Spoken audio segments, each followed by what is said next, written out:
ese perro que yo voy a mirar? Se hizo con 2 componentes solamente. Ahí hay una pequeña formulita que es la primera fórmula de cuando uno estudia genética de perros, ¿no?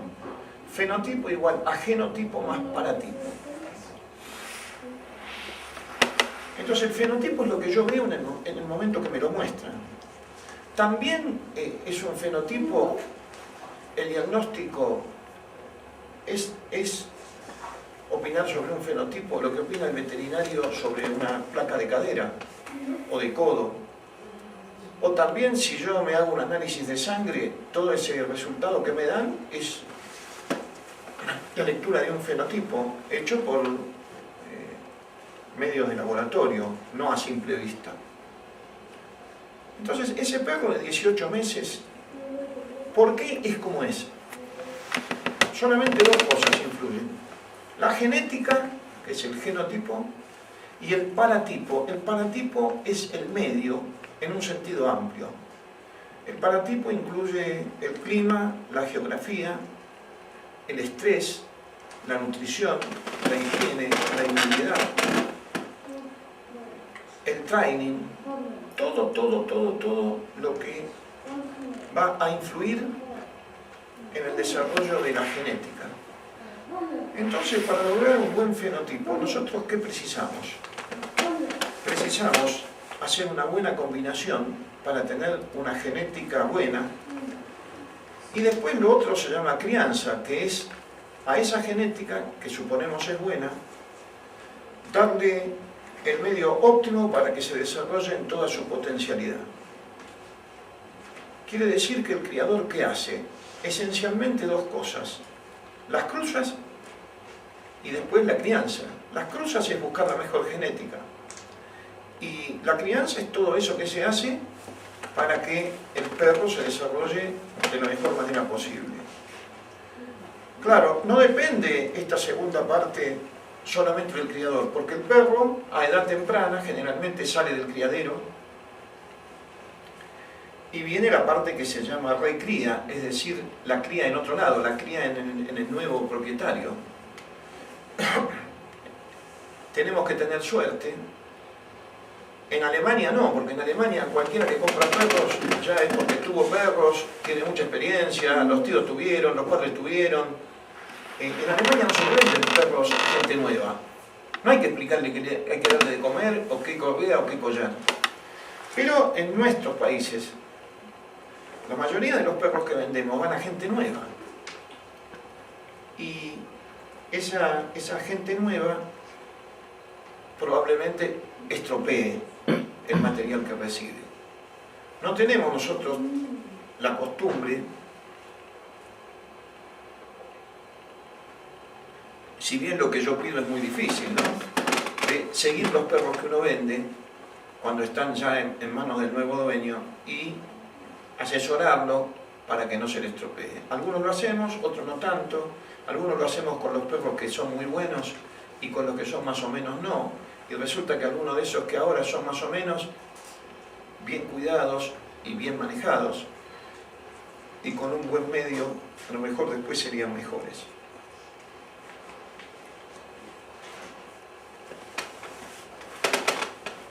La parte del paratipo, la parte de lo que hay que hacer una vez que los cachorros nacen, para eso damos curso de crianza. Hay curso de crianza, ahora hay curso de conducta, hay curso de lo que quieren. Entonces ese tema no lo vamos a tratar ahora. Ahora vamos a ver la parte genética.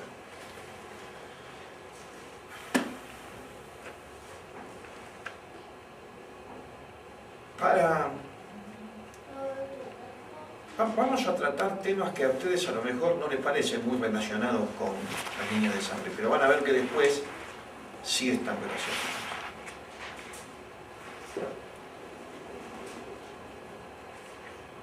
Vamos a tratar de explicar qué es la consanguinidad.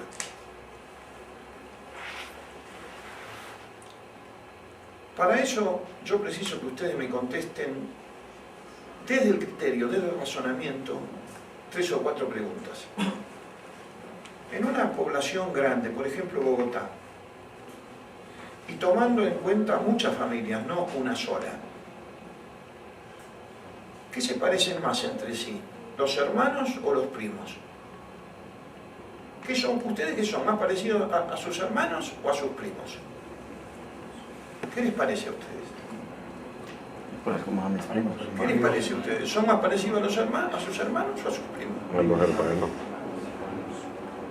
Bueno, los hermanos son muy parecidos entre sí, se parecen como si fueran hermanos. Los primos tienen un aire de familia, a veces parecen hermanos, pero esas son, digamos, Casualidad. el 3 o 4% de los casos. Pero entonces, con criterio, no de memoria ni nada, con criterio, observando la realidad, nosotros estamos seguros que los hermanos se parecen entre sí más que los primos entre sí. Siguiendo ese razonamiento, ¿qué se parecen más? ¿Los hermanos entre sí, los primos entre sí o desconocidos entre sí? Con seguridad se parecen mucho los hermanos, tienen un aire de familia los primos y no deberían parecerse los desconocidos. Ese mismo razonamiento lógico, pero en sentido vertical. En general, con una casuística grande, ¿los hijos se parecen más a los padres o a los abuelos? A los padres. Claro, los hijos se parecen en general mucho a los padres, tienen un aire de familia con los abuelos. Y acá el observador tiene que ser imparcial, porque con cada bebé que nace hay una abuela que lo ve igualito al nono, que lo ve igualito al abuelo, ¿no es cierto? Entonces eso sirve como ejemplo que hay que ser observador imparcial. Entonces determinamos que en promedio los hijos se parecen mucho a los padres y tienen un aire de familia con los abuelos. Y si todo está bien anotado, ¿qué se parecen más en promedio? ¿Los hijos a los padres o a los abuelos o a desconocidos? Lógicamente los hijos se parecen mucho a los padres, tienen un aire de familia con los abuelos, y si todo está bien anotado, no deberían parecerse a desconocidos.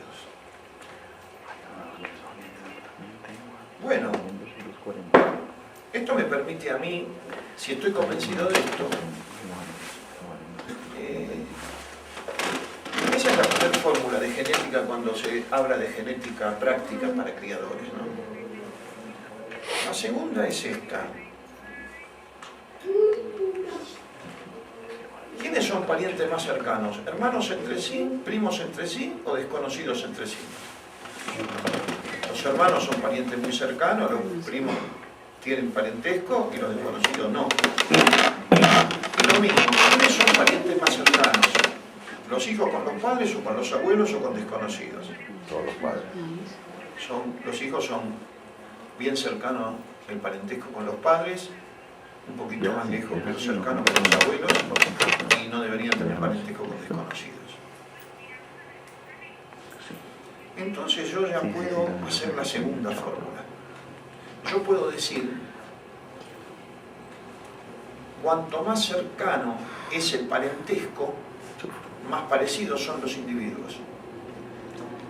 Cuanto más cercano es el parentesco, más parecidos son los individuos, que es la conclusión de todo lo que acabamos de razonar.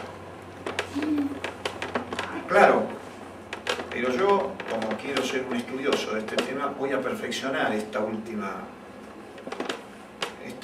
segunda fórmula de genética y voy a decir, cuanto más cercano es el parentesco, más parecidos son los fenotipos.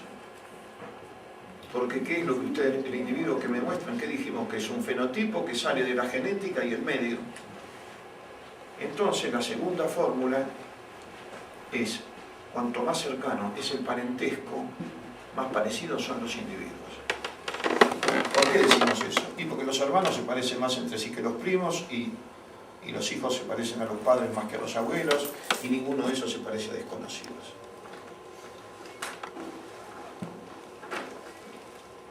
Muy bien. Entonces, ¿qué es la consanguinidad? Y la consanguinidad es la cruza entre parientes cercanos. La consanguinidad se da cuando en la línea paterna y materna de un perro, hola, cuando en la línea paterna y materna de un perro hay individuos en común. Cuando un perro está repetido en la parte del padre y de la madre, ese perro tiene consanguinidad.